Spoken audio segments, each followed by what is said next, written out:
Lord Jesus. Hallelujah. இந்த ஆராதனையிலும் வந்திருக்கிற கர்த்தருடைய பிள்ளைகளை யாவரையும் நஸ்ரேனாகிய இயேசு கிறிஸ்துவுடைய நாமத்தில் வாழ்த்தி வரவேற்கிறேன். இந்த அருமையான வேளையில் நம்ம நற்றுள்ள இருதயத்தோடு ஒரு நிமிஷம் கண்களை மூடி கர்த்தரை ஆராதிப்போமா. Praise the Lord. Hallelujah. ஜெபிப்போமா. ஜெபித்து கர்த்தருடைய வார்த்தைக்காக கடந்து செல்வோம். Hallelujah. Hallelujah. உமக்கு ஸ்தோத்திரம் ஸ்தோத்திரம் ஸ்தோத்திரம் ஸ்தோத்திரம். வாரும் தூய ஆவியே, உம் பிரசன்னத்தை வாஞ்சிக்கிறோம்.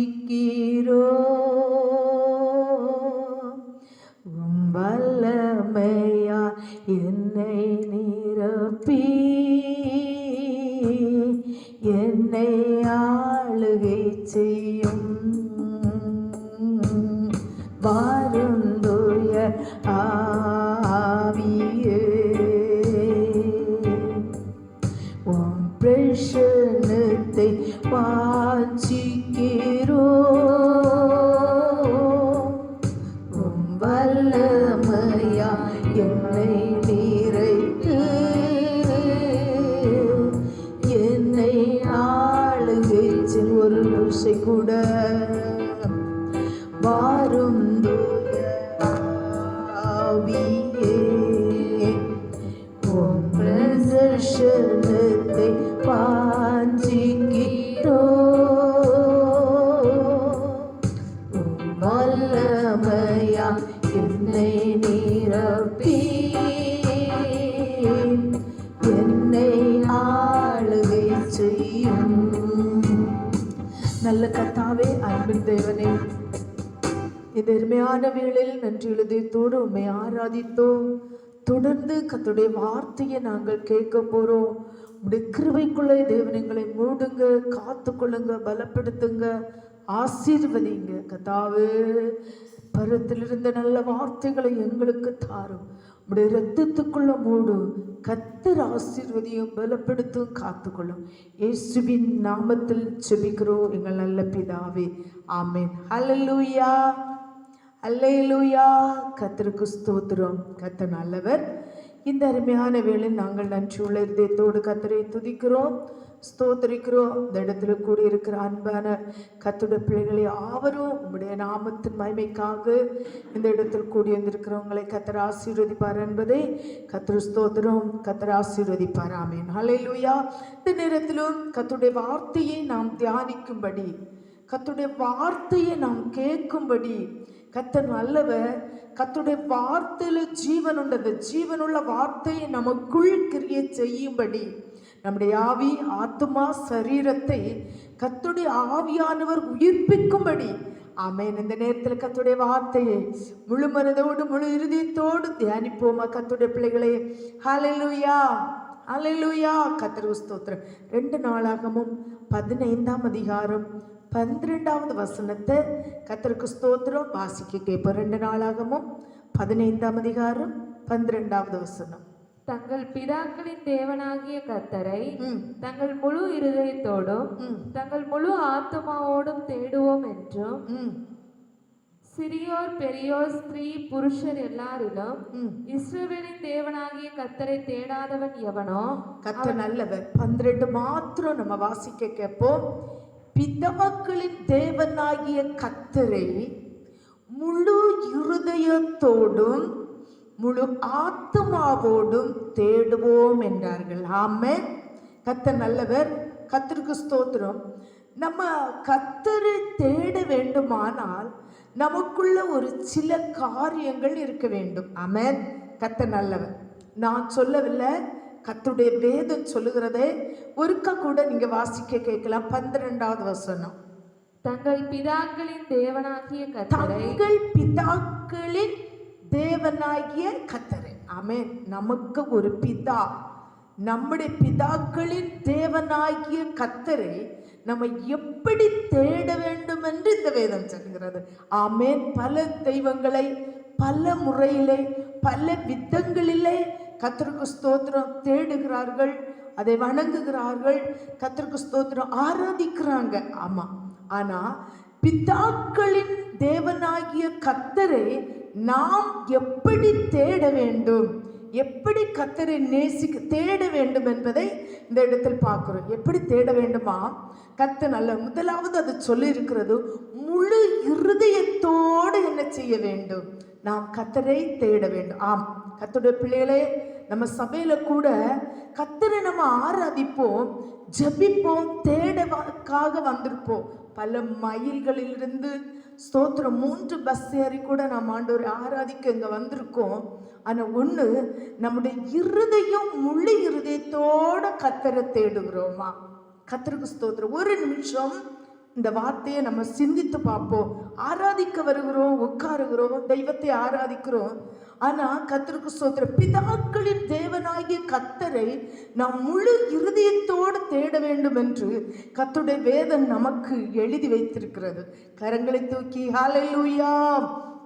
நாம் முழு இருதயத்தோடு தேடுகிறோமா? கர்த்தருக்கு ஸ்தோத்திரம். ஆலயத்துக்கு வருகிறோம் கர்த்தருடைய பிள்ளையே, நம்முடைய காலணியை வெளியே என்ன செய்கிறோம்? களைத்தி ஒதுக்கி வைத்து விட்டு சபைக்குள்ள வருகிறோம். ஆனா நம்ம சிந்தையை களைத்தி என்ன செய்ய மாட்டோம்? வைக்க மாட்டோம். அதே சிந்தையோடு வருகிறோம், கர்த்தருக்கு ஸ்தோத்திரம், பாடுகிறோம், கர்த்தரை ஆராதிக்கிறோம், ஜெபிக்கிறோம், துதிக்கிறோம், உண்மைதான். ஆனா அப்பப்ப நம்ம சிந்தை என்ன செய்கிறது? வெளியே எங்கெங்கேயோ போய் சுத்தி வருகிறது. ஆமென். அதனாலதான் அவர் சொல்லுகிறார், பிதாக்களின் தேவனாகிய கர்த்தரை முழு இருதயத்தோடு நம்ம என்ன செய்ய வேண்டும்? தேட வேண்டும். அடுத்து வாசிக்கும் போது, முழு ஆத்துமாவோடு தேட வேண்டும். கர்த்தர் நல்லவர். அல்லேலூயா. முழு இருதயம் நமக்குள்ள வந்துட்டுன்னா முழு ஆத்துமா நமக்குள்ள வந்துரு. கர்த்தர் நல்லவர். அல்லேலூயா. முழு ஆத்துமா நமக்குள்ள என்ன செஞ்சிரும்? வந்துடும். கர்த்தருக்கு ஸ்தோத்திரம். முழு இருதயத்தோடும் முழு ஆத்துமாவோடும் நம்ம என்ன செய்ய வேண்டும்? தேட வேண்டும். கர்த்தருக்கு ஸ்தோத்திரம். கர்த்தர் நல்லவர். அப்படியே ஸ்தோத்திரம் தியானித்து கர்த்தருக்கு ஸ்தோத்திரம் அப்படியே நம்ம கர்த்தரை ஆராதிப்போம்னா அது முழு இருதயத்தோடு முழு ஆத்துமாவோடு நம் கர்த்தரை என்ன செய்வோம்? தேடுவோம். கர்த்தருக்கு ஸ்தோத்திரம். பாருங்க கர்த்தருடைய பிள்ளைகளே, இந்த இடத்துல நம்ம முழு இருதயத்தோடு தேடுவது எப்படி என்று இந்த பகல் காலத்திலே நம்ம பார்த்து வருகிறோம். கர்த்தருக்கு ஸ்தோத்திரம். சிந்தைகளை சீர்படுத்தி, எண்ணங்களை சீர்படுத்தி ஆண்டவரை நோக்கி பார்க்கும்போது, ஆமென், கர்த்தருக்கு ஸ்தோத்திரம். அதான் ஸ்தோத்திரம். நம்முடைய அந்த பெர்க்மான்ஸ் பாடும்போது, உம்மை நோக்கி பார்க்கின்றோம், உம்மை துதித்து மகிழ்கின்றோம், உம்மை நோக்கி பார்க்கின்றோம், உம்மை உயர்த்தி துதிக்கின்றோம். இசையா ஸ்தோத்திரம், இசையா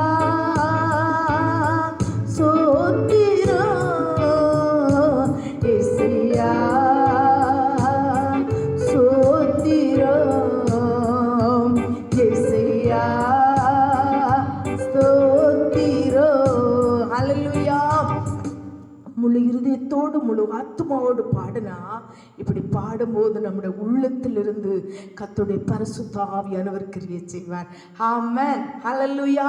அப்புறம் பாருங்க ஸ்தோத்திரம். மறுபடியும் 2 நாளாகமோ 15ஆம் அதிகாரம் 13வது வசனத்தை கர்த்தருக்கு ஸ்தோத்திரம் வாசிக்க கேட்போம். 13வது வசனம். சிறியோர் பெரியோர் ஸ்திரீ புருஷர் எல்லாரிலும் இஸ்ரவேலின் தேவனாகிய கர்த்தரை தேடாதவன் எவனோ அவன் கொலை செய்யப்பட வேண்டும் என்றும். கவனிங்க, மறுபடியும் இந்த வசனத்தை கர்த்தருக்கு ஸ்தோத்திரம் வாசிப்போம். நான் கவனித்துக் கொள்ளுங்க. வாசிங்க. சிறியோர் பெரியோர். ஒரு நிமிஷம். ஆமென். பாருங்க, முழு இருதயத்தோடு நான் கர்த்தரை தேட வேண்டும். பிதாக்களின் தேவனே நாம் என்ன செய்ய வேண்டும்? பிதாக்களின் தேவனாகிய கர்த்தரை எப்படி தேட வேண்டும்? முழு இருதயத்தோடு. 2வது முழு ஆத்துமாவோடு தேட வேண்டும். ஆனா யாரெல்லாம் தேடணும் தெரியுமா? சிறியோர், பெரியோர், ஸ்திரீகள், புருஷர்கள் எல்லாரிலும் இஸ்ரவேலின் தேவனாகிய இங்க கர்த்தரை இங்கு சொல்லப்பட்டிருக்கிறது எந்த தேவனை தேட வேண்டுமா? இஸ்ரவேலின் தேவனை நாம் என்ன செய்ய வேண்டும்? தேட வேண்டும். ஹalleluya. கர்த்தருக்கு ஸ்தோத்திரம். சிறியோர் பெரியோர் ஸ்திரீகள் புருஷர்கள் யாவரும் நம்ம என்ன செய்ய வேண்டும்? கர்த்தரை தேட வேண்டும். கர்த்தருக்கு ஸ்தோத்திரம். அந்த நேரத்தில் தேடாதவர்கள் என்ன செய்யப்பட வேண்டுமா? கொல்லப்பட வேண்டும் என்று ஒரு ஸ்தோத்திர வார்த்தை இந்த இடத்துல காணப்படுறது. யார் சொன்னா எப்படி என்று நான் உங்களுக்கு அந்த காரியத்தை சொல்லி தருகிறேன். ஆனா கர்த்தருக்கு ஸ்தோத்திரம். கர்த்தருடைய பிள்ளைகளே, சிறியோர் பெரியோர், கர்த்தருக்கு ஸ்தோத்திரம், புருஷர்கள் ஸ்திரீகள் யாவரும் கர்த்தரை தேட வேண்டும். காரணம் என்ன தெரியுமா? நாசியில நமக்கு சுவாசத்தை தந்த தெய்வத்தை நான் எப்பொழுதும் துதித்து தேடி கொண்டிருக்க வேண்டும். கரங்களை தூக்கி ஹalleluya ஸ்தோத்திரம். எப்படி கர்த்தருக்கு ஸ்தோத்திரம் தேட வேண்டும்? வாசிங்க அந்த திருப்பி. சிறியோர் பெரியோர் ஸ்திரீ புருஷர் எல்லாரிலும் இஸ்ரவேலின் தேவனாகிய கர்த்தரை தேடாதவன் எவனோ அவன் கொலை செய்யப்பட வேண்டும் என்றும் ஒரு உடன்படிக்கை செய்தார்கள். ஆமென். அதுக்கு தான் நான் என்னை சொல்ல வருகிறேன். கர்த்தர் ஸ்தோத்திரம். முழு இருதயத்தோடு ஆராதிக்க வேண்டும். தேவன் பிதாக்களின் தேவனாய் கர்த்தரை ஆராதிக்க வேண்டும். முழு ஆத்மாவோடு ஆராதிக்க வேண்டும். சிறியோர் பெரியோர் ஸ்தோத்திர புருஷர்கள் ஸ்திரீகள் யாவரும் தேட வேண்டும் என்று ஒரு உடன்படிக்கை அந்த இடத்துல என்ன செய்தார்கள்? மகா சத்தத்தோடும் கம்பீரத்தோடும் போதும். ஒரு உடன்படிக்கை என்ன செய்தார்கள்? அவர்கள் எப்படி இந்த ஆணையிட்டார்கள், உடன்படிக்கை செய்தார்கள் என்று நம்ம அடுத்த வசனத்துல 14வது வசனத்துல கேட்போம். கர்த்தருக்கு ஸ்தோத்திரம். மகா சத்தத்தோடும் கம்பீரத்தோடும் பூரிகைகளோடும் எக்காலங்களோடும் கர்த்தருக்கு முன்பாக ஆணையிட்டார்கள். எப்படி ஆணையிட்டார்கள்? எதுக்கு ஆணையிட்டார்கள் பார்ப்போமா? கர்த்தருக்கு ஸ்தோத்திரம். பிதாக்களின் தேவனாகிய கர்த்தரை முழு இருதயத்தோடு முழு ஆத்துமாடு தேட வேண்டும் என்று சிறியோர்கள் பெரியோர்கள் முதியோர்கள் புருஷர்கள் யாவரும் தேட வேண்டும் என்று ஒரு ஆணையிட்டார்கள் என்று பார்த்தோம். அதை எப்படி அதை உறுதிப்படுத்துறாங்க பார்த்தீங்களா? மகா சத்தத்தோடு, அடுத்து கம்பீரத்தோடு, பாருங்க, மகா சத்தத்தோடு கம்பீரத்தோடு, பூரிகைகளோடு எக்காலங்களோடு கர்த்தருக்கு முன்பாக ஆணையிட்டார். அவன் 4 வித சூழ்நிலையினால 4 வித காரியம், மகா சத்தத்தோடு கம்பீரத்தோடு எக்காலத்தோடு பூரிகையோடு கர்த்தருக்கு முன்பாக என்ன செய்தார்கள்? ஆணையிட்டார்கள். பிரதிஷ்டை பண்ணுகிறாங்க. எப்படி பண்றாங்க? இப்ப புரியுதில்ல? நாங்க ஆண்டவரை ஆராதிக்க வரும்போது, பிதாக்களின் தேவனை ஆராதிக்க வரும்போது முழு இருதயத்தோடு ஆராதிப்போம். முழு ஸ்தோத்திரம் பல ஸ்தோத்திரம் முழு இருதயத்தோடு முழு ஆத்துமாவோடு ஆராதிப்போம். சிறியோர் பெரியோர் யாவரும் வந்து தெய்வத்தை நாங்கள் என்ன ஆராதிப்போம் என்று கர்த்தருக்கு ஸ்தோத்திரம் மகா சத்தத்தோடு கம்பீரத்தோடு எக்காலத்தோடு ஆணையிட்டார்கள். உண்மை பாருங்க, கர்த்தருடைய பிள்ளையை இந்த வசனம் சொல்லுகிறது உண்மை. நமக்கு ஒரு ஆபத்து வரும்போது, நம்முடைய பிள்ளைகள் பலவீனப்படும் போது, குடும்பத்தில் கஷ்டங்கள் வரும்போது, புருஷனுடைய வியாதி, பிள்ளைகளுடைய வியாதி, மனைவியுடைய வியாதிகள் வரும்போது இப்படிதான் கூப்பிடும். மகா சத்தத்தோடு கம்பீரத்தோடு ஆண்டவரே முழு உள்ளத்தோடு உம்மை ஆராதிப்பேன், என்னுடைய ஜீவன் இருக்கும் வரை உம்மை ஆராதிப்பேன், ஆண்டவரே இந்த ஒரு விசை எனக்கு இறங்கும் என்று நாம் கர்த்தரை நோக்கி கதறி கதறி கத்தி கூப்பிடும். உண்மைதானங்க? அல்லேலூயா. ஆனா கர்த்தருக்கு ஸ்தோத்திரம், ஒரு ஆணையிட்டார்கள். என்ன ஆணையிட்டார்கள் தெரியுமா? கர்த்தருக்கு ஸ்தோத்திரம், நாங்க உயிரோடு இருக்கும் வர, நாங்க ஜீவிக்கும் வர எங்க கர்த்தரை ஆராதிப்போம் என்று சொன்னார்கள். ஆமென். காருங்க, கர்த்தருக்கு ஸ்தோத்திரம். அவர்கள் சிறியோர் பெரியோர் குழந்தைகள் புருஷர்கள் யாவரும் முழு இதயத்தோடு முழு ஆத்துமோடு ஆராதிப்போம் என்று ஒரு ஆணை பிறப்பித்தார்கள். பாருங்க, அரசு ஸ்தோத்திரம் தொழிலாளானாலும் சரி, அரசியல்ல பதவி ஏற்கிறவர்களா இருந்தாலும் சரி, அவர்கள் ஒரு பதவி பிரமாணம் என்று ஒன்று செய்வார்கள். கர்த்தருக்கு ஸ்தோத்திரம். அப்படின்னா அந்த பதவியை ஏற்றுக்கொள்ளும் போது ஒரு பிரமாணம் ஒன்று செய்வார்கள். பாருங்க, நீ இப்படி இப்படி இருக்க வேண்டும், இந்த பதவியில் இப்படி இருக்க வேண்டும், இன்னென்ன சட்டங்கள் இருக்க வேண்டும் என்று சொல்லுவார்கள். ஆமா கர்த்தருடைய பிள்ளையே, நாம் ஆண்டோட சமூகத்தில் ஆராதிக்கும் போது, தெய்வமே நான் உமக்கு பிரியமா இப்படி வாழுவேன், இப்படி ஜீவிப்பேன், ஒரு நாள் இவ்வளவு வசனம் வாசிப்பேன், ஒரு நாள் இத்தனை மணிக்கூர் ஜெபிப்பேன், இவ்வளவு ஆத்துமாக்களுக்காக கர்த்தருடைய சுவிசேஷத்தை சொல்லுவேன், கர்த்தருக்காக வாழுவேன் என்று ஒரு உடன்படிக்கை எடுக்கிறார்கள். இது யார் என்று நம்ம பார்ப்போம். கர்த்தருக்கு ஸ்தோத்திரம். 2 நாளாகமும் 15ஆம் அதிகாரம் 15வது வசனத்தை வாசிங்க. இந்த ஆணைக்காக, நல்ல கவனிங்க, இந்த ஆணைக்காக யூதா ஜனங்கள் யாவரும் சந்தோஷப்பட்டார்கள். பாருங்க, இப்படி முழு இதயத்தோடு ஆராதிங்க, முழு உள்ளத்தோடு கர்த்தரை துதிங்கன்னு அநேகரை சபையில முறுமுறுக்கிறாங்க. கர்த்தருக்கு ஸ்தோத்திரம். முழு இதயத்தோடு எப்படி எங்களால முடியலையே, 10 நிமிஷம் ஜெபிக்க முடியலையே, ஸ்தோத்திரம் பண்ண முடியலையே, உடனே கண்ணை துறக்க தானே வருது, உடனே சிந்தனை மாறுது, பக்கத்தில் இருக்கவங்க எல்லாம் எப்படி இருக்காங்கன்னு ஒன்று பார்க்க இருதயம் வருதுன்னு. ஆமென். பல சகோதரிகள் பலர் என்னிடத்துல சொன்ன வார்த்தைகள் உண்டு கர்த்தருடைய பிள்ளையே. ஆனால் கர்த்தருக்கு ஸ்தோத்திரம், இங்க முழு இருதயத்தோடு முழு ஆத்மாவோடு கர்த்தரை ஆராதிக்க வேண்டும் என்று மகா சத்தத்தோடு, கம்பீர சத்தத்தோடு, பூரிக்கையோடு, எக்காலத்தோடு சொன்ன ஜனங்கள் இந்த 15வது வசனத்துல நம்ம வாசிக்கும் போது, அதை வாசிங்க கர்த்தருடைய பிள்ளைகளே. இந்த ஆணைக்காக, இந்த ஆணைக்கு ஒரு ஆணை போட்டாங்க பார்த்தீங்களா? ஆமா, இப்படி ஆராதிக்கலாம் சந்தோஷமான இந்த ஆணைக்காக யூதா ஜனங்கள் யாவரும் சந்தோஷப்பட்டார்கள். யூதா ஜனங்கள் யாவரும் சந்தோஷப்பட்டார்கள். ஆமென். கர்த்தரையே துதிப்பேன், நான் காலமெல்லாம் துதிப்பேன், கர்த்தரையே துதிப்பேன், நான் காலமெல்லாம் துதிப்பேன். நல்லவர் வல்லவர் சர்வ வல்லவர் எங்கே பாடுவேன், நான் நல்லவர் வல்லவர் சர்வ வல்லவர் எங்கே பாடுவேன். கர்த்தரனது பட்சம் இருக்க எனக்கு பயம் இல்லை, கர்த்தரனது பட்சம் இருக்க எனக்கு பயம் இல்லை. கடுகளவு பாவம் என்னை அணுக முடியாது, கடுகளவு பாவம் என்னை அணுக முடியாது. ஆமென். அல்லேலூயா. அவர்கள் சந்தோஷத்தை பார்த்தீங்களா? கர்த்தருக்கு ஸ்தோத்திரம். யூதா ஜனங்கள் யாவரும் சந்தோஷப்பட்டு என்ன செய்தார்களா? தங்கள் முழு இருதயத்தோடும் ஆணையிட்டு. பார்த்தீங்களா? அங்க முழு இருதயத்தோடு ஆராதிக்க வேண்டும். பிதாக்களின் தேவனே, தேவனாய கர்த்தரை முழு இருதயத்தோடு ஆராதிக்கணும். இங்க முழு இருதயத்தோடு என்ன செய்கிறார்களா? ஆணையிடுகிறார்கள், ஒரு சபதம் பண்ணுகிறார்கள். ஏசப்பா, நீ தந்த இந்த பூலோகத்திலே நான் வாழும் அத்தனை நாட்களும் உமக்காக தானே ஐயா, நான் உயிர் வாழ்கிறேன் ஐயா, உமக்காகத்தானே ஐயா, நான் உயிர் வாழ்கிறேன் ஐயா.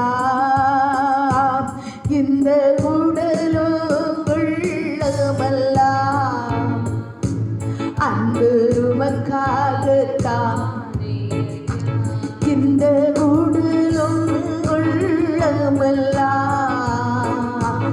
அன்பு உமக்காகத்தானே ஐயா. ஆமென். உமக்காகத்தானே ஐயா, நான் உயிர் வாழ்கிறேன் ஐயா. ஆமென். கர்த்தருடைய பிள்ளையே, முழு இருதயத்தோடும் வாசிங்க. தங்கள் முழு இருதயத்தோடும் ஆணையிட்டு தங்கள் முழு மனதோடும் அவரை தேடினார்கள். முழு இருதயத்தோடு ஆணையிட்டு அவர்கள் என்ன செய்தார்களா? கர்த்தருக்கு ஸ்தோத்திரம். தங்கள் முழு மனதோடும் அவரை தேடினார்கள். முழு மனதோடு அவரை என்ன செய்தார்கள்? தேடினார்கள். இதுதான் பிரதிஷ்டை. கர்த்தருக்கு ஸ்தோத்திரம். பாருங்க, அவங்க முழு இருதயத்தோடு என்ன செய்தார்கள்? கர்த்தரை தேடினார்கள். அவர்களுக்கு வெளிப்படுத்தப்பட்டது. கர்த்தருக்கு ஸ்தோத்திரம். பாருங்க, கர்த்தரோட பிள்ளை முழு இருதயத்தோடு முழு மனதோடு என்ன செய்தார்கள்? தேடினார். இந்த தேடினதுனால இவர்களுக்கு வந்த பிரயோஜனம் என்ன? நம்ம நம்ம பார்த்தோம், தேடினார்கள், உடன்படிக்கை பண்ணினார்கள், பிரதிஷ்டை பண்ணினாங்க, கர்த்தரோடு சொன்னாங்கன்னு. ஆனா அதுக்கு ஒரு பிரதிபலன் வேணும். பார்த்தீங்களா? அந்த பிரதிபலன் என்ன? வாசிங்க. கர்த்தர் அவர்களுக்கு வெளிப்பட்டு. பார்த்தீங்களா? முழு இருதயத்தோடு தேடுகிறவர்களுக்கு கர்த்தர் வெளிப்படுவார். ஆமென். கர்த்தருக்கு ஸ்தோத்திரம். ஒரு 10 நிமிஷம், ஒரு 20 நிமிஷம் உடைய கண்களை மூடி இருதயத்தை ஸ்தோத்திரம் கர்த்தருக்கு ஏறெடுத்து பார்த்து உட்கார்ந்திருந்தீங்கன்னா கர்த்தர் வெளிப்படுவார். கரங்களை தூக்கி கர்த்தருடைய பிள்ளைகளை, நிச்சயமாய் நம்முடைய வாழ்க்கையில் ஒரு பொருத்தனை வேணும், நிச்சயமாய் நம்முடைய வாழ்க்கையில் ஒரு பிரதிஷ்டை வேணும். கர்த்தருக்கு ஸ்தோத்திரம். அதை கர்த்தர் விரும்புகிறார். அதனாலதான் இந்த ஜனங்கள் முழு இருதயத்தோடு முழு ஆத்துமாவோடு ஆண்டோட கடத்தில் நாங்கள் வாழுவோம் என்று கம்பீர சத்தமாயிட்டாருங்க. என்னை நீங்க கேட்கிற கர்த்தருடைய பிள்ளை, ஒரு சின்ன பிரதிஷ்டை. நான் ஒரு நாள் 1 மணிக்கூர் ஜெபிப்பேன், 5 அதிகாரம் வாசிப்பேன், இல்லாவிட்டா ஸ்தோத்திரம் பிறருக்கு சுவிசேஷத்தை அறிவிப்பேன், கர்த்தருடைய சமூகத்துல ஊழியத்துக்கு கர்த்தருக்கு ஸ்தோத்திரம் அனுகூலமா இருப்பேன். ஆமே ஸ்தோத்திரம். வியாதிஸ்தர்களா ஏதாகிலும் ஒரு பிரதிஷ்டை இங்க பண்ணி பாருங்க. அந்த பண்ணி உடன்படிக்கை பண்ணுகிறவர்களுக்கு தேவன் எப்படிப்படுவாரா? வெளிப்படுவார். அடுத்த வாசிங்க. அவர்களுக்கு தேவன் என்ன செய்வார்? வெளிப்படுவார். சுற்றுப்புறத்தாரால் யுத்தமில்லாதபடிக்கு அவர்களை இளைப்பாற பண்ணினார். கர்த்தர் நல்லவர். கவனிங்க, நீங்க பண்ண வேண்டியது முழு இருதய ஜெபம், நீங்க பண்ண வேண்டியது உடன்படிக்கை. ஆனா கர்த்தர் உங்களுக்கு வெளிப்படுவார். பாயிண்ட்.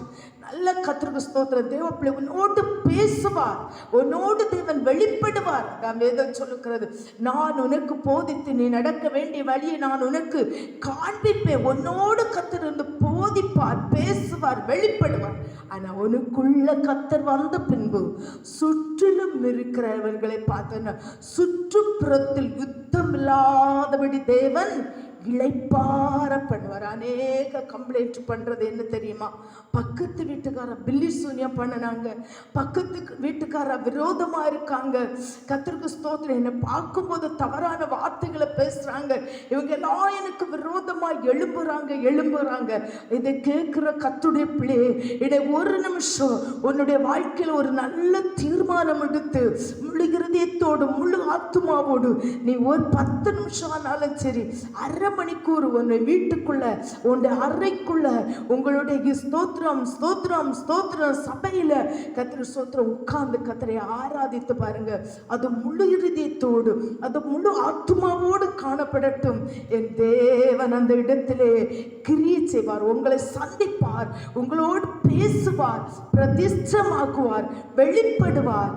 அப்புறம் பார்த்தா சுற்றுப்புறத்தில் இருக்கிறவர்கள் உங்களுக்கு எப்படி இருப்பார்கள்? சோத்திரம் யுத்தம் இல்லாதபடி இளைப்பார்கள். உங்க பார்க்கும்போது தப்பா பேச மாட்டாங்க. அநேகர் சொல்லுவாங்க, எங்களை எதிர்ப்பு போன உடனே என்னை கண்ட உடனே பின்னாங்கி போயிட்டாங்க, முகத்தை பார்க்கல, இதெல்லாம் சொல்லுவாங்க. உண்மை. கர்த்தருக்கு ஸ்தோத்திரம். அன்றைக்கு ஒரு கழுதையை கர்த்தருக்கு ஸ்தோத்திரம் கட்டி வைக்கப்பட்டிருந்தது. ஏசப்பா சொன்னார், அந்த கழுதை அவுத்துட்டு வாங்கன்னு. ஆனா அந்த கழுதை எங்க நடந்து தெரியுமா? கர்த்தருக்கு ஸ்தோத்திரம். அதே போல கழுதைக்கு மேல இயேசு உட்கார்ந்த பின்பு கழுதைக்கு தலை இழுத்தே மாறிட்டு அது நடந்ததே வேற விதம். அன்பான கர்த்தருடைய பிள்ளையே, இதை கேட்கிற கர்த்தருடைய பிள்ளையே, கேட்டுக்கொண்டிருக்கிற கர்த்தருடைய பிள்ளைகளே, கர்த்தருக்கு ஸ்தோத்திரம். உங்க வாழ்க்கையை கர்த்தருடைய கரத்தில் ஒரு பொருத்தனையோடு ஒரு பிரதிஷ்டையோடு ஒப்பு கொடுத்தீங்கன்னா உங்க வாழ்க்கையே கர்த்தரால் மாற்ற முடியும். அவன் சுற்றுப்புறத்தில் யுத்தம் இல்லாதபடி இளைப்பாறுவார்கள் என்று சொல்லி வாசிக்கிறோம். கர்த்தருக்கு ஒரு பொருத்தனை, ஒரு ஆணை கர்த்தருக்கு ஸ்தோத்திரம் உங்க வாழ்க்கையில வேணும். ஒரு சத்தியம். மற்றவங்கள்ட்ட பேசும்போது சத்தியமாக நான் செய்வேன், சத்தியமாக அப்படின்னு சொல்லுவோம். அதுபோல தேவனிட்ட நீ ஒரு சத்தியமாக என்னுடைய வாழ்க்கையை மாற்றும் ஆண்டவரே, சோத்திரம் சோத்திரம் அப்படின்னு சொல்ல வேண்டும். ஆமென். கர்த்தர் நல்லவர். ஹல்லேலூயா. சோத்திரம். பதில் உடனடியாக கர்த்தர் உங்களுக்கு தருவார். பாருங்க, 2 நாளாகமம் 15ஆம் அதிகாரம் 10வது வசனத்தை வாசிங்க. இதெல்லாம் யார் சொன்னா, யாரு சொல்லி நடத்தினா என்று நம்ம அதை வாசிக்கும் போது வாசிங்க. ஆசா அரசாண்ட ஒரே ஒரு நிமிஷம். ஆசா அரசாண்ட காலத்தில் ஜனங்களை ஆசா என்கிற ஒரு ராஜா இப்படிப்பட்ட சில காரியத்துக்குள்ளே கொண்டு வந்து அவருடைய வாழ்க்கையில் அதை அபியாசம் படுத்தி அவருடைய வாழ்க்கையில் அது கையாண்ட காரியத்தை கர்த்தருக்கு ஸ்தோத்திரம் நாம பின்பற்ற வேண்டும் என்று நம்முடைய வேதத்திலே எழுதி வைத்திருக்கிறது. ஆமென். Praise the lord. கர்த்தருக்கு ஸ்தோத்திரம். வாசிங்க. ஆசா அரசாண்ட 15ஆம் வருஷம் 3ஆம் மாதத்திலே அவர்களை எருசலேமிலே கூட்டி. நல்லா கவனிங்க. ஆசா அரசாண்ட வருஷம் 15வது வருஷம் 3வது மாதம் அவர் எல்லாரையும் கூட்டி வச்சுட்டு சொல்லுற காரியத்தை ஒருக்க கூட வாசிங்க, கவனித்து கேளுங்க. ஆசா அரசாண்ட 15ஆம் வருஷம் 3ஆம் மாதத்திலே அவர்கள் எருசலேமிலே கூடி தாங்கள் கொள்ளையிட்டு போதும். அவங்க இந்த வருஷத்தை கரெக்டா சொல்றாரு. ஆமென். 15ஆம் வருஷம் 3வது மாதத்துல கூடி இந்த தீர்மானங்களை எடுக்காங்க. இனி ஒரு மனதோடு கர்த்தரை ஆராதிக்க வேண்டும், ஒரு மனதோடு ஜீவிக்க வேண்டும், முழு இருதயத்தோடு ஸ்தோத்திர கர்த்தரை ஆராதிக்க வேண்டும் என்று கம்பீர சத்தமாக கர்த்தருக்கு ஸ்தோத்திரம் மகா சத்தமாக எக்கால சத்தமாக பூரிக்கையோடு எடுத்தார்கள். அதே அதிகாரத்துல வாசிப்போமா? கர்த்தர் நல்லவர். 2 நாளாகவும் 15ஆம் அதிகாரம் 19வது வசனத்தை வாசிங்க கர்த்தருடைய பிள்ளைகளே. ஆசா அரசாண்ட 35ஆம் வருஷம் மட்டும் யுத்தம் இல்லாதிருந்தது. ஆமென். கவனிச்சிங்களா? இவ்வளவு நேரம் கட்டது. அவர் 20 வருஷம் அரசாண்டிருக்கிறாரு. 20 வருஷமும் கர்த்தருக்கு ஸ்தோத்திரம் அந்த தேசம் எப்படி இருந்ததா? அமைதியா இருந்தது. 19ஆம் வசனம் ஒருக்கா கூட வாசிங்க. 30 ஆசா அரசாண்ட 35ஆம் வருஷம் ஆசா அரசாண்ட 35ஆம் வருஷம் மட்டும் யுத்தம் இல்லாதிருந்தது. யுத்தம் இல்லாத இருந்தது. கர்த்தர் நல்லவர். இதை கேட்கிற அன்பான கர்த்தருடைய பிள்ளை இன்னைக்கு தீர்மானம் எடுங்க.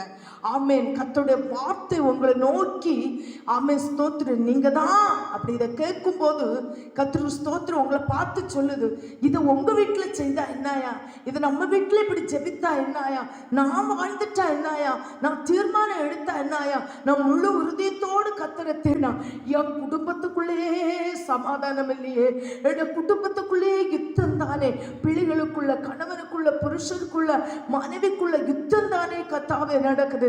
இது என்னுடைய குடும்பத்தில் ஆமென் ஒரு இளைப்பாறுதல் வேணும். கர்த்தர் ஸ்தோத்திரம் 20 வருஷம் யுத்தம் இல்லாத இருந்தது. இதில் முக்கியம் இவர்கள் பண்ணின பொருத்தனை. கர்த்தர் நல்லவர். ஒரு தீர்மானம் எடுத்தார்கள். கர்த்தருக்கு ஸ்தோத்திரம். நான் என்னுடைய வாழ்க்கையில இப்படி இத்தனை மணிக்கூர் ஜெபிப்பேன், இப்படி என்ன சொல்லிட்டு வேதத்தை வாசிப்பேன், ஸ்தோத்திரம் பண்ணுவேன். ஒரு தீர்மானம் எடுத்தார்கள். கர்த்தருக்கு ஸ்தோத்திரம். வாழ்க்கையிலே யுத்தம் இல்லாத இருக்க வேண்டுமானால், வாழ்க்கையிலே போராட்டம் இல்லாத இருக்க வேண்டுமானால், இவைகளை நாம் ஜெயிக்க வேண்டுமானால் ஒரு பொருத்தனை பண்ண வேண்டும். ஆமென். அதுதான் இயேசு நமக்கு ஒரு எளிமையான வசனத்தை சொன்னாங்க. பார்த்தீங்கன்னா மத்தேயு 26ஆம் அதிகாரம் 41வது வசனத்துல ஈசா சொல்லிட்டாங்க, எளிமையா சொல்லி தந்தாங்க. வாசிங்க. நீங்கள் சோதனைக்கு உட்படாதபடிக்கு விழித்திருந்து ஜெபம் பண்ணுங்க. பாருங்க, சோதனை வரும், ஆனா சோதனைக்கு உள்படாதபடிக்கு. ஆமென். அநேக நாள் கர்த்தருடைய பிள்ளைகிட்ட கேளுங்க, வருவதற்கு முன்னே கர்த்தர் தட்டி எழுப்புவார். சூழ்நிலை நடக்கிறது, போராட்டம் இருக்கிறது, இப்படி இருக்கிறது, பிள்ளை எழும்பு, தேவ பிள்ளை எழும்பு என்று கர்த்தர் எழுப்புவார். வேதம் சொல்லிருக்கு, சோதனைக்கு உள்படாதபடி விழித்திருந்து ஜெபியுங்கள். ஒரு 40 வயசுக்கு ஒரு தாயார் கர்த்தருக்கு ஸ்தோத்திரம் ஸ்தோத்திரம் சரீரத்துல பலவீனம் தானே அவங்களுக்கு, படுத்து தூங்கும் போது ஆவியானவர் வந்து அவங்கள இருதயத்தில் இந்த ஸ்தோத்திரம் பேசிக்கொண்டே இருக்காரா. அவங்க படுத்துட்டாங்க, பலவீனமா இருக்குன்னு அவங்கள ஆண்டவர் தட்டுறாரா. அவர் தட்டி தட்டி ஒரு ஆள் அப்படியே அடிக்கிறதா, அடிச்சு எழுப்புனாங்களா, எழுப்பு எழுப்பு எழுப்பு அப்படின்னு சொல்லிட்டு இவங்க சொல்லியாங்களே, எசப்பா என்னால முடியல, ரொம்ப கஷ்டமா இருக்கு, டயர்டா இருக்கு, நான் என்ன செய்யும், கொஞ்ச நேரம் படுத்துறேன் அப்படின்னு சொல்லிட்டு புரண்டு மறுபடியும் படுத்தாங்களாம். ஆனா ஆண்டவர் விடவே இல்லை. வேதம் சொல்லுது, அந்த வசனத்தை ஒருக்கா கூட வாசித்தீங்களா? சோதனைக்குள்படாதபடி விழித்திருந்து ஜெபம் பண்ணுங்கள். ஆவி உற்சாகம் உள்ளதுதான், மாம்சமோ பலவீனம் உள்ளது. அந்த வசனத்தை நீங்க பார்த்தீங்களா? ஆவி உற்சாகம் உள்ளது. நமக்கு உள்ள இருக்கிற ஆவி ஆவியானவரோடு இணைந்திருந்ததானால் ஆவி உற்சாகமா இருக்கும். ஆவிக்கு வயசு வரம்பு ஒருபோதும் இல்லை. நமக்கு வயசு உண்டு, ஆவிக்கு பலவீனம் இல்லை. ஆனா நமக்கு பலவீனம் உண்டு சரீரத்துக்கு. அதான் சொல்லுது, ஆவி உற்சாகம் உள்ளது, மாமிசம் எப்படிப்பட்டது? நம்முடைய மாமிசம் பலவீனமானது. ஆனா அந்த பலவீனத்திலும் இந்த தாயார் ஸ்தோத்திரம் எப்படியாவது புரண்டு புரண்டு பார்த்தாங்க. ஏசப்பா விட்டல ஆவியானவர் கூட. அதான் ஸ்தோத்திரம் ஸ்தோத்திரம் உட்கார்ந்து தட்டி கத்தர் எப்படியாவது ஆவியானவர் எழுப்பினார். உட்கார்ந்த தாய் ஜெபிக்க ஆரம்பிச்சதா பாருங்க. ஜெபித்து ஜெபித்து 4 கால் வரை டைம் தெரியாத தேவன் ஜெப குறிப்பை குடுக்க குடுக்க ஜெபித்து ஜெயத்தை எடுத்தாங்க. அப்பா அன்னூரு அந்த அந்த 4 காலுக்கு அந்த ஜெபத்தை முடிச்சு அவங்கள விட்டு அந்த ஆவியானவர் போறத அவங்க ஆவியில உணர்ந்தாங்களே. எப்படின்னு கேட்கீங்களா? அந்த ஜெப குறிப்பு ஸ்டாப் ஆச்சு. அவங்களுக்கு உணர்வு வந்து, ஐயோ நான் அதிகாலையில் உட்காந்து ஜோம் பண்ணினே, நைட்டே உட்கார்ந்தனே அப்படின்னு பார்க்கும்போது கர்த்தர் நல்லவர். கர்த்தருக்கு ஸ்தோத்திரம். அந்த பலவீனம் உங்களை விட்டு ஆவியில ஜெபிக்க ஆரம்பித்தாங்க. தேவப்பிள்ளையே, முழு இருதயத்தோடு ஜெபிக்கணும்னா சோதனை வருவதற்கு முன் தேவன் நம்மளோடு என்ன செய்வார்? ஜெபிக்க தூண்டுவார். அந்த சோதனையை நாம் ஜெயிக்கலாம். உட்கார்ந்து எழுப்பி நம்ம ஜெபித்தோமானால் அந்த சோதனை நம்ம இவைகள் உன்னை சேதப்படுத்துவது இல்லை. கர்த்தருக்கு ஸ்தோத்திரம். ஒரு பொருத்தனை பண்ணி நம்மால் முடிந்த அளவு ஸ்தோத்திர கர்த்தரை துதித்தோமானால் கர்த்தர் நமக்கு உதவி செய்வார். முடியாது, என்னால் 1 மணிக்கூர் ஜெபிக்க முடியாது, அரை மணிக்கூர் ஜெபிக்க முடியாது, 10 நிமிஷம் ஜெபிக்க முடியாது. உண்மைங்க. இதை கேட்குற கர்த்தருடைய பிள்ளையே, இருக்கிற இடத்துல கர்த்தருடைய கரத்தை வைத்து, அப்பா என்னால் முடியாதப்பா, எனக்கு நீங்கள் உதவி செய்யுங்கப்பா, எனக்கு நீங்கள் இறக்கம் செய்யுங்க, நான் ஆசைப்படுகிறேன்.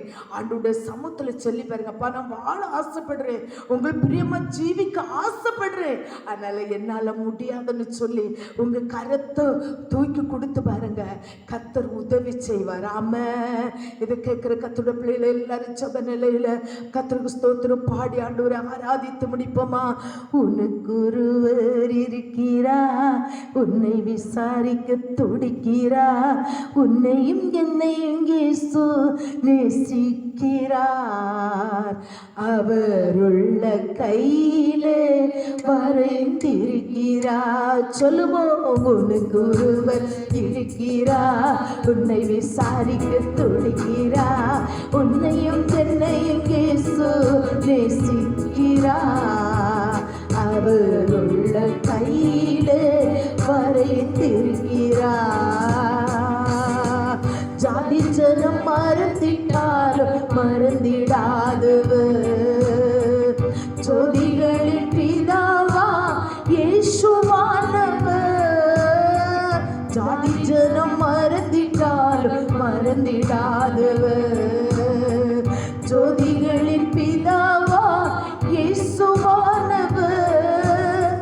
சூழ்நிலைகள் மாறினாலும் இயேசு உன்னை சூழ்நிலைகள் மாறினாலும் இயேசு உன்னை மறப்பதில்லை. சிலுவையில் ஜீவன் விடும் நேரத்திலும் வெறுக்கவில்லை. உனக்கு ஒருவர் இருக்கிறார், உன்னை விசாரிக்க துடிக்கிறார், உன்னையும் என்னையும் இயேசு நேசிக்கிறார். அவருள்ள கையிலே வரைந்திருக்கிறார். அவர் உனக்கு ஒருவர் இருக்கிறார், உன்னை விசாரிக்க துடிக்கிறார், உன்னையும் என்னையும் இயேசு நேசிக்கிறார். அவருள்ள கையிலே வரைந்திருக்கிறார். கர்த்தருடைய பிள்ளைகளை கரங்களை தூக்கி, உனக்கு ஒருவர் இருக்கிறார், உன்னை விசாரிக்க இருக்கிறார். உறவினர் உற்றார் எல்லாரும் வெறுத்தாலும் உன்னை வெறுக்காத தேவன் இந்த இடத்தில் வந்திருக்கிறார். கரங்களை தூக்கி அப்படியே கர்த்தருடைய சமூகத்தில் ஒப்பு கொடுப்போமா? எங்களை நேசித்து வழிநடத்தி ஒரு நல்ல தகப்பனே, நன்மையான வேளை நாங்கள் ஒரு பொருத்தனையோடு உடைய சமூகத்தில் வர ஆண்டவரே, நீர் எங்களை நாங்கள் முழு இறுதியத்தோடு தேட, நீர் எங்களை ஆசீர்வதிக்க உம்முடைய நாமத்தை மகிமைப்படுத்துகிறோம். இயேசுவின் நாமத்தில் ஜெபிக்கிறோம் எங்கள் நல்ல பிதாவே. ஆமென், ஆமென், ஆமென். Praise the Lord.